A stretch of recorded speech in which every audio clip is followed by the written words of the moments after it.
গৌৰৱ গগৈ নিজৰ পৰিয়ালটোকে চলাব পৰা নাই ৰাজ্য কেনেকৈ চলাব এই প্ৰশ্ন ৰঙাপুৰৰ বিধায়ক কৃষ্ণ কমল তাঁতীৰ আজি পৰ্যন্ত তেওঁৰ পত্নী আৰু সন্তানৰ ভাৰতীয় নাগৰিকত্ব নাই তেনে ক্ষেত্ৰত অসমৰ কথা কেনেকৈ চিন্তা কৰিব বুলি কটক্ষ বিধায়কগৰাকীৰ কংগ্ৰেছৰ 15 বছৰীয়া শাসনকালত খিলঞ্জীয়া লোকসকলৰ কথা চিন্তা নকৰাৰ বাবে সেই সময়ত খিলঞ্জীয়া লোকসকলে ভূমিপট্টা নাপালে বুলি সমালোচনা বিধায়কগৰাকীৰ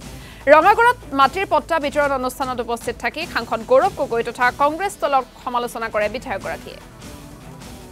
প্ৰশ্ন কৰিব বিচাৰিছো তেখেতৰ পিতৃ 15 বছৰ এইখন অসমৰ মুখ্যমন্ত্ৰী আছিল শাসন কৰিছিল তেখেতে এইখন অসমকে শাসন কৰিছিল আৰু এইখন অসমক যেতিয়া শাসন কৰিছিল 15 মিনিট যদি খিলঞ্জীয়া লোকসকলৰ কথা চিন্তা কৰিলে হয় খিলঞ্জীয়া লোকসকলে তেতিয়াই ভূমিপট্টা পাই গলে হয় কিন্তু চিন্তা নকৰিলে আপোনাৰ পিতৃ 15 বছৰ মুখ্যমন্ত্ৰী আছিল একো কাম নকৰিলে এইকাৰণে আজি আমি এইবোৰ কাম কৰিবলগীয়া হৈছে এইকাৰণে মই কৈছো যে অন্তত আপুনি এইবোৰ চিন্তা বাদ দিয়ক আপোনাৰ যি পত্নী তেওঁ এতিয়াও বিদেশী নাগৰিকত্ব লৈ আছে আপোনাৰ সন্তান দুটিও বিদেশী নাগৰিক লৈ আছে তেতিয়ালে আপুনি এইখন দেশৰ কথা আপুনি কেনেকৈ চিন্তা কৰিব আমাৰ ভূমিত জন্ম হোৱা সন্তানে